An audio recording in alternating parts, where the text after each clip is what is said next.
Iran, যুক্তরাষ্ট্র ও ইসরায়েলের মধ্যে ৪০ দিনের সংঘর্ষের পর একটি গুরুত্বপূর্ণ বিষয় পরিষ্কার হয়েছে।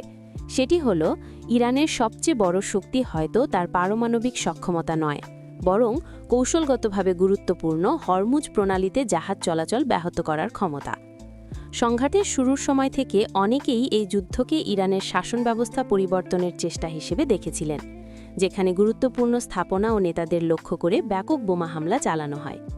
এর জবাবে ইরান ও যুক্তরাষ্ট্রের উপসাগরীয় মিত্রদের লক্ষ্য করে ক্ষেপণাস্ত্র ও ড্রোন হামলা চালায়। তবে সংঘাত বাড়তে থাকলে ইরান তাদের কৌশল বদলে ফেলে। তারা হরমুজ প্রণালীতে জাহাজ চলাচলে বাধা দেওয়ার দিকে মনোযোগ দেয়।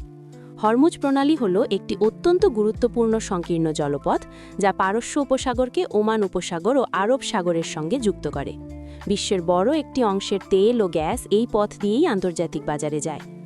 ইরানের নতুন এই কৌশলের কারণে দ্রুতই যুক্তরাষ্ট্র ও তার মিত্রদের ওপর ব্যাপক চাপ সৃষ্টি হয়, কারণ তাদের অর্থনীতি নির্ভর করে এই প্রণালী দিয়ে অব্যাহতভাবে তেল ও গ্যাস পরিবহনের ওপর।